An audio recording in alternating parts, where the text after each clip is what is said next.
كم هائل من المتابعين لقناة آدم المصري مؤخرا طلبوا مني إن أنا أعمل حلقة عن موضوع النور المقدس والذي يخرج من قبر المسيح يوم سبت النور، ويعتبره بعض المسيحيون من أهم وأعظم المعجزات التي تؤكد صحة وصدق الإيمان المسيحي. خليني أوضح في البداية إن مش كل المسيحيين بكافة طوائفهم بيؤمنوا بالمعجزة ديت، لكن لو حضرتك من المؤمنين بيها أو المدافعين عنها يبقى الحلقة دي ليك. مهم جدا إنك لو عايز تعرف تفسير المعجزة دي إنك تتفرج على الحلقة دي لآخرها.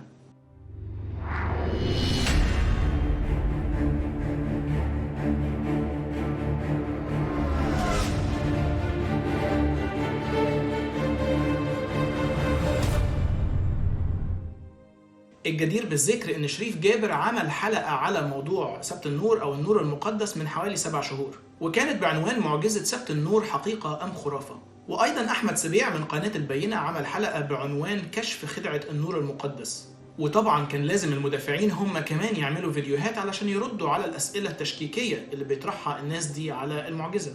فخرج علينا موقع الدكتور غالي أو المعروف بهولي بايبل على بعض السوشيال ميديا بمقالات وفيديوهات للرد على شريف جابر وأحمد سبيع وغيرهم، وإظهار الثغرات في كلامهم وإظهار ضعف حجتهم.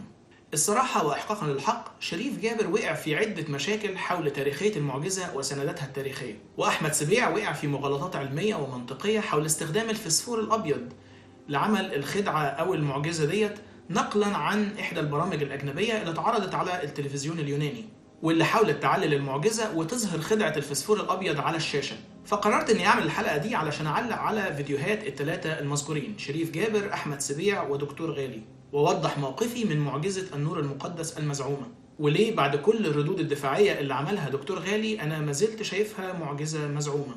المشكلة إنك لما تسمع كلام شريف جابر وبعدين تشوف رد دكتور غالي عليه، وبعدين ترجع تسمع أحمد سبيع وبرضه ترجع تشوف رد دكتور غالي عليه، تحس إنك هتتجنن ومش عارف مين فيهم اللي معاه حق ومين فيهم اللي بيعرض الحقائق بأمانة. فكان لازم إن أنا أعيد البحث وراءهم جميعا علشان أقدر أوصل لقناعتي الشخصية.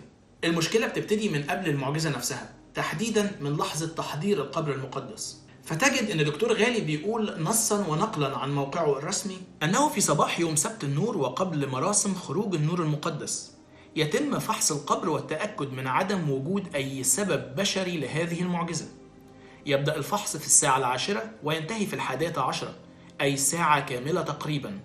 فحص دقيق بواسطة رجال شرطة إسرائيل وهم يهود وليسوا مسيحيين، ويشرف عليهم رئيس شرطة إسرائيل بنفسه ورئيس المدينة اليهودي أيضا. وبعد التأكد من خلو القبر المقدس من أي مادة مسببة للمعجزة يتم وضع ختم من العسل الممزوج بالشمع على باب القبر، ويتعرض أيضا البطريرك للتفتيش، ويدخل القبر بالجلباب الأبيض الذي هو لا يوجد فيه جيوب ولا يحمل أي شيء، حتى عمته يخلعها قبل الدخول أثناء التفتيش. كلام يعني يخليك تحس إنه مستحيل، مش ممكن أبدا حد يتلاعب في حدوث هذه المعجزة. تفتيش مذهل لكلا من القبر والبطريرك. لا وإيه، مش مسيحيين اللي بيعملوا كده، دول يهود اللي ملهمش مصلحة في حدوث المعجزة، بل بالأحرى من مصلحتهم إن هم يكشفوها طبعا لو في خديعة أو تلاعب. دكتور غالي بيقول في مقاله إن حتى السياحة وكم الفلوس اللي بيخش لدولة إسرائيل من زيارة الأراضي المقدسة في أسبوع الآلام ما هياش سبب كافي إن اليهود وإسرائيل يتواطؤوا في عمل هذه الخدعة. مش مشكلة، أنا هتغاضى عن النقطة دي بالرغم إني مش مقتنع بيها، ومقتنع إن الفلوس ممكن تخلي إسرائيل واليهود يتواطؤوا، لكن مش هناقش النقطة دي، وهعتبر إن كم الفلوس والسياحة ما هياش سبب كافي لتواطؤ إسرائيل واليهود في عمل الخدعة. لكن الصراحة لو كان هذا الكلام صحيحا فأنا أتعجب كيف ظل هؤلاء اليهود يهودا. رئيس شرطة إسرائيل ورئيس المدينة اليهودي أيضا، واخد بالك أنت، كل سنة بيعينوا المعجزة وبيفتشوا وبيتأكدوا بنفسهم إن هي معجزة وما فيهاش خدعة، ومع ذلك يظلوا يهودا ولا يؤمنوا بالمسيح وقيامته. أليس هذا غريبا؟ وإن كنت أنا شخصيا مش عارف دكتور غالي بيجيب الكلام الفارغ ده منين وإيه مصدره في إن السلطات اليهودية الإسرائيلية هي اللي بتشرف على وتنفذ عملية التفتيش، لكن ما علينا. نضع كلام دكتور غالي جانبا فنجد شريف جابر بيقول لنا إن البابا لا بيتفتش ولا حاجة، ويقدر يخبي عود كبريت في أي حتة في جسمه ويشعل النار بالداخل لإيقاد الشموع. يرجع يرد دكتور غالي في فيديو لاحق عمله مخصوص علشان يرد على شريف جابر تحديدا، ويظهر له صور الشرطة الإسرائيلية بالقرب من البطريرك داخل الكنيسة. الفيديو هو اللي عرضه اللي استشهد بيه على مفيش تفتيش. الحقيقة الفيديو نفسه ده البابا أثناء ما بيخلع عمته والعباية والملابس فيما عدا التونيا، وده اللي بيراقبه شرطة إسرائيلي. ده يا عزيزي اللي انت شفته وعرضته بنفسك في الفيديو، ده رتبة إسرائيلية، ده رتبة إسرائيلية اهو بالصور. شرطة اسرائيلية دي ولا مش شرطة اسرائيلية؟ وتقعد انت مش عارف تصدق مين وما تصدقش مين. لكن الموضوع في الحقيقة مش صعب التحري والتأكد من تفاصيله. في الحقيقة الشرطة الإسرائيلية ملهاش أي دور في عملية التفتيش، ولا تتدخل ضمن طقوس وممارسات هذا الحدث. وجود الشرطة الإسرائيلية ما هو إلا وجود أمني لحماية البطريرك وهذا الكم من السائحين اللي بيجوا من أنحاء العالم لحضور احتفالات أسبوع الآلام وطقس النور المقدس. ولا يوجد أي صور أو فيديوهات توضح تدخل الشرطة الإسرائيلية في عملية التفتيش. أنت ما تجيبليش شوية صور لتواجد الأمن الإسرائيلي داخل الكنيسة وتقول لي أهو بيفتشوا البطريرك وهم بس واقفين جنبه. وبعدين هنروح بعيد ليه؟ لا كلامي ولا كلامك ونقعد نسمع شريف وبعدين نقعد نسمع دكتور غالي. احنا ناخد الكلام من لسان أصحاب الادعاء نفسه. تعال نشوف الموقع الرسمي لبطريركية الروم الأرثوذكس وصفحة كنيسة القيامة الرسمية على موقع بطريركية أورشليم، ونشوف هم نفسهم بيقولوا ايه. بما ان المعجزة دي بتحصل في كنيستهم وعلى يد بطركهم، يبقى هم أدق ناس ناخد منهم الكلام. موقع بطريركية أورشليم للروم الأرثوذكس بيدي وصف تفصيلي لأحداث يوم سبت النور وطقسه وصلواته. بيقول ايه بقى في موضوع التفتيش ده؟ ولا كلمة عن الشرطة الإسرائيلية ورئيس المدينة اليهودي ورئيس شرطة إسرائيل يترأسهم وكل الهري ده. يا دكتور غالي، زي ما بتنعت شريف بعدم الأمانة، يا ريت حضرتك كمان تتحلى بالأمانة وتكون مثال لما تنادي به. موقع البطريركية للروم الأرثوذكس بيقول بالحرف الواحد: At 12 noon, the Orthodox Patriarch of Jerusalem, accompanied by holy hierarchs and other clergy, arrive at the Patriarchate. The Patriarch enters the holy step, Vema, of the Catholicon, and the heterodox are then granted permission to take part in the ceremony of the holy light. خلي بالك من لفظ الهيترودوكس اللي بيتم السماح ليهم بالمشاركة في طقس النور المقدس. كلمة هيترودوكس معناها الطوائف الأخرى من المسيحيين من غير طائفة الأرثوذكس، المسؤولة عن الكنيسة والمسؤولة عن طقس وخدمة يوم سبت النور. البطريرك بيجي مع خدام كنيسته من طائفته وبيتم السماح للطوائف الأخرى بالمشاركة في طقس النور وبيسموا بالهيترودوكس. يكمل موقع الروم الأرثوذكس ويقول لنا: It is necessary to note that the heterodox have already carefully examined the interior of the holy edicle to ensure there are no lit oil lamps or any other source of light. بمعنى ان اللي بيفتشوا القبر هي مجموعة لا طائفية ولا تنتمي لطائفة الروم الأرثوذكس، وكذلك أيضا اللي بيفتشوا البطريرك ليسوا من أتباعه وليسوا من خدام طائفة الروم الأرثوذكس، لكن هيترودوكس لضمان محايدة التفتيش. ولا دخل إطلاقا لليهود أو الشرطة الإسرائيلية بعملية التفتيش، ده من بق الروم الأرثوذكس نفسهم حضرتك. ولا يتعدى وجودهم أكتر من التواجد الأمني لحماية البطريرك وحماية الاحتفالية. حلو كده؟ في مجموعة من غير الأرثوذكس هي القائمة على عملية التفتيش، وعايزك هنا تركز جدا في دقة الألفاظ المستخدمة لوصف عملية تفتيش البطريرك والقبر المقدس. المجموعة دي بتفتش القبر عشان تتأكد من إيه بالظبط؟ To ensure that there are no lit oil lamps or other source of light. عشان تتأكد إن مفيش أي أناديل زيت مشتعلة أو أن هناك أي مصدر ضوئي أو إشعال آخر داخل القبر. The heterodox examined the patriarch to ensure he has nothing on him that could arouse or draw suspicion. وأيضا جماعة الهيترودوكس دي بتتأكد أن البطريرك لا يحمل معه أي شيء قد يثير الريبة أو الشك. وركز قوي في النقطة دي عشان هرجع لها تاني كمان شوية. نقطة إن هم بيتأكدوا إن القبر ما فيهوش أناديل زيت مشتعلة أو مصادر أخرى للإشعال. لحد كده ده التحضير للمعجزة. وبعد كده يدخل البطريرك إلى القبر المقدس وحده ويتلو صلاته بالداخل، ويخرج علينا بالشموع المضاءة والتي هي زعما ينبثق نورها أو تشتعل من تلقاء نفسها بدون تدخل بشري، ومن ثم يشعل منها الشموع للشعب جميعه. المعجزة هنا فيها شقين. الشق الأول إن النور ده بينبثق من تلقاء نفسه بدون أي تدخل بشري، والنقطة اللي هاجيلها في الآخر إن النار دي ما بتحرقش لمدة أول نص ساعة. نيجي بقى لدلائل أو الدلائل المزعومة على حدوث هذه المعجزة. الخطأ اللي وقع فيه شريف جابر هو عدم دقة البحث في الأدلة التاريخية، واستنتج إنه لا دليل تاريخي على حدوث المعجزة ولم يشهد لها تاريخيا. طبعا طلع دكتور غالي وعمل حلقات ومقالات عن كمية الأدلة التاريخية لحدوث هذه المعجزة، وكم الشخصيات التاريخية التي تحدثت عن هذه المعجزة مؤكدة حدوثها. والله العظيم. وهل تأريخ المؤرخين يعتبر دليل على حدوث المعجزة؟ من أكبر وأشهر المغالطات المنطقية اللي بيلعبها المؤمنين دايما وبيقعوا فيها. يجيب لك سندات تاريخية بتقول لك إن دي معجزة، وسندات تاريخية أخرى بتقول لك إن هي سحر أو خدعة أو ما شابه، ثم يفهموك بالاستنتاج إنها طالما ذكرت من المؤيدين والمعارضين لها إذن فهي معجزة. لا خالص، غلط على فكرة. هذا فقط دليل على أن الحدث المزعوم يحدث تاريخيا، كل سنة بيحصل وكتب عنه من كتب مؤيدا كان أو معارضا، ولكن يبقى الحدث قيد التحري من إن كان فعلا معجزة أو خدعة ملفقة. وده هيدخلنا على الجزء اللي بعده من رد المدافعين المعتاد. لو دي مش معجزة ودي خدعة ملفقة قولوا لنا بتتعمل إزاي؟ من الآخر كده لو مش عارفين تفقسوها وما عندكمش تفسير تبقى معجزة. وده الخطأ اللي وقع فيه البرنامج اليوناني لما حاول يفسر الخدعة بتاعة الاشتعال الذاتي على إن هو استخدام للفسفور الأبيض، واقتبس عنهم أحمد سبيع فكرة الفسفور الأبيض ووقع في نفس الغلطة. فسرعان طبعا ما طلع دكتور غالي وعمل بحث مطول وحلقة طولها يفوق الساعة يحدثنا عن استحالة استخدام الفسفور الأبيض لحدوث المعجزة، وكم هو حارق وسام ودخانه الأبيض يكشفه إلى آخره. ومرة تانية الناس ما بقتش عارفة تصدق مين وما تصدقش مين. وعندي هنا تعليقين مهمين جدا أعتقد إن فيهم حسم أمر هذه المعجزة المزعومة. تعليق منطقي عقلاني وتعليق علمي. التعليق الأول من ناحية المنطق هو الآتي: السؤال اللي بيحدفه لنا المدافعين دائما هو سؤال مغلوط منطقيا. فكرة إن أنت تقول لي إنك لو مش عارف تفسر المعجزة ومش عارف تقول لي بتحصل إزاي يبقى لازم أصدق إن هي معجزة، ده تهريج مش منطق. أنا من المحتمل إن أنا ما أقدرش أفسر خدعة سحرية بتحصل قدامي على المسرح، لكن ده مش معناه إن أنا أصدق إن هي قدرات خارقة. مش معنى إني لا أمتلك التفسير إن ده دليل على كونها معجزة خارقة. ومع ذلك أنا هفسر لك المعجزة ممكن تحصل إزاي بخدعة بسيطة وبأكتر من شكل. بس كمل معايا للآخر.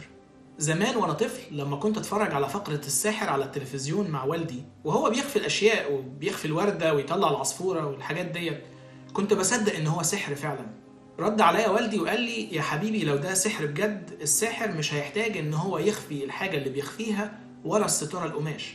لو هو قادر يعمل كده بقوة خارقة فعلا هيعمل كده قدام عينيك ومن غير ما يغطيها. لما المشككين سألوا هو احنا ليه مش بنشوف لحظة انبثاق النور المقدس من العدم؟ ليه ما بيسمحوش بدخول كاميرات للتصوير عشان نشوف الموضوع ونتأكد ونشوفه على الهواء؟ رد عليهم دكتور غالي وتحجج بضيق مساحة القبر وعدم قدرة دخول أي كاميرات تصوير علشان تنقل لنا الحدث من داخل القبر ونشوف لحظة حدوث المعجزة وانبثاق النور من العدم. مع أن المشاهدة على الهواء هي أكبر دليل ممكن تقديمه على صحة هذه المعجزة للمشككين بها، لكن قالوا لك معلش أصل القبر ضيق وما يستحملش دخول كاميرات للداخل. ما يعرفش سعادته إن النهاردة في كاميرات بحجم كف اليد وبخاصية البث المباشر اللاسلكي ممكن تتركب في أي مكان أو أي ركن في سقف القبر من غير ما حد يخش يصور خالص، فنرى نحن من الخارج لحظة حدوث المعجزة. وإن إصرارهم على عدم وضع هذه الكاميرات هو أكثر ما يثير الشك والريبة، واللي يخليك تشك أكتر وأكتر لما تعرف المعلومة دي وتقراها على الموقع الرسمي لبطريركية الروم الأرثوذكس بأورشليم. الموقع بيقول: أخيرا نشير إلى أن فيض النور المقدس يعد ميزة تقتصر فقط على بطريرك الروم الأرثوذكس، وقد حدث مرتين على مدار كنيسة القيامة حيث تم إبعاد البطريرك ومنح هذه الميزة للاتين والأرمن، وهنالك لم يظهر النور المقدس. وهنالك لم يظهر النور المقدس. النقطة دي تؤكد لك إن الموضوع فيه في خدعة ما يعرفش سرها إلا بطريرك الروم الأرثوذكس. معلش يعني أصل ربنا ما عندوش محاباة، والمسيح ما بيفضلش طائفة على طائفة، ده اللي انتوا بتقوله لنا يعني. فلما يجي الأرمن الأرثوذكس النور ما يطلعش، بس لما يجي بطريرك الروم الأرثوذكس النور يطلع، أي حد غيره ما يطلعش. ومش عايزنا نشك إن في خدعة؟ المشكلة إن انتوا بتحاولوا تقنعونا بحاجات واهية جدا، ودفاعاتكم تثير الشفقة وغير أمينة. فاكر لما قلت لك من شوية افتكر النقطة دي كويس عشان هرجع لها تاني؟ نقطة الهيترودوكس اللي بيفتشوا القبر المقدس والبطريرك عشان نقتنع احنا ان مفيش تدخل بشري او طريقة لإشعال النور بالخدعة. يا صديقي، اللي بيفتش على حاجة وهو مش عارف هو بيفتش على ايه يبقى ده مش تفتيش وملوش لازمة اصلا. الموقع بيقولك بالحرف ان هم بيتحروا البطريرك عشان يتأكدوا انه لا يحمل معه اي شيء يثير الشك او الريبة، يعني ما يكونش معاه ولاعة او زي ما شريف جابر قالك عود كبريت مثلا. بس هو مين قالك ان هو محتاج ولاعة او عود كبريت اصلا؟ يا راجل ده حتى التفتيش الذاتي ملوش أي معنى لو اللي بيفتش مش عارف هو بيفتش على إيه. يعني أنت مش واخد بالك أصلا إن أنا من أول الفيديو مثلا وأنا على صوابعي بودرة، مادتين كيماويتين، ولا هي مواد مسممة ولا مواد حارقة، وممكن تكون فتشتني تفتيش ذاتي زي ما أنت عايز، وأنا بأصابعي بس وبدون أي شيء آخر ممكن أسبب اشتعال.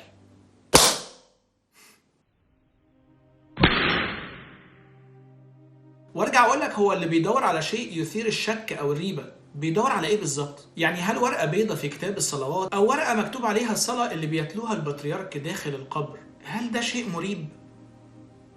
مش ضروري ان البطريرك يكون بيشعل الشموع بالطريقة دي، وانا لا ازعم ان هذه الطريقة تحديدا هي التي يستخدمها البطريرك في اشعال النار، لكن انا بثبت لك نقطة معينة تاني. وارجع اقول لك تاني ان اللي بيفتش على حاجه وهو مش عارف هو بيفتش على ايه، يبقى التفتيش ده زي قلته. ما هو اصل البطريرك جايز يكون بيخش بالجلابيه البيضاء اللي من غير جيوب وبيقلع العمه بتاعته، لكن بيخش وهو معاه الشموع المطفيه. وبرده الموقع بتاع الروم الارثوذكس بيقول لك ان الهيترودوكس اللي بيفتشوا القبر لما بيفتشوا القبر بيعملوا كده عشان يتاكدوا ان مفيش اناديل زيت متقده ولا يوجد شيء اخر داخل القبر مشتعل او قد يسبب اشتعال. لكن احنا عارفين ان البطريرك بيخش وهو معاه الشموع مطفيه، وبيخش كمان وهو معاه قطنه او لعل القطنه بالفعل داخل القبر. عرفنا الكلام ده منين؟ موقع الروم الارثوذكس نفسهم بأبرشية اورشليم بيقول لنا ازاي النور المقدس بينبثق. After this blessing اللي هي الصلاه اللي بيتلوها البطريرك، he places a piece of cotton on the holy turn. بيضع قطعه من القطن على سطح القبر المقدس. After this blessing, he places a piece of cotton on the holy turn, and miraculously it lights up. With it, the patriarch lights the candles and exits the holy edicule. بعدما ينتهي البطريرك من تلاوة صلاته، يضع قطعة من القطن على القبر المقدس، فتشتعل القطنة معجزيا من تلقاء نفسها، فيشعل البطريرك منها الشموع ويخرج إلى الخارج. يعني مش الشموع نفسها هي اللي بتشتعل من تلقاء ذاتها، دي القطنة اللي بتتحط على القبر المقدس هي اللي بتشتعل من تلقاء ذاتها. يعني لو افترضنا مثلا ان ده سطح القبر المقدس، وان البطريرك بيخش معاه قطنة بريئة خالص ما فيهاش اي حاجة تثير الريبة، كل اللي بيعمله ان هو بيتلو الصلاة بتاعته، بيقول الصلوة بتاعته ويحط القطنة دي على القبر المقدس، فتشتعل القطنة دي من تلقاء ذاتها، فيشعل منها الشموع.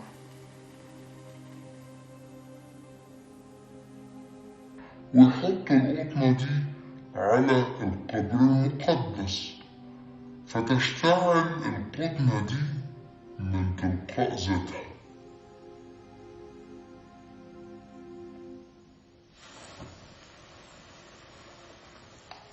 فيشعل منها الشموع.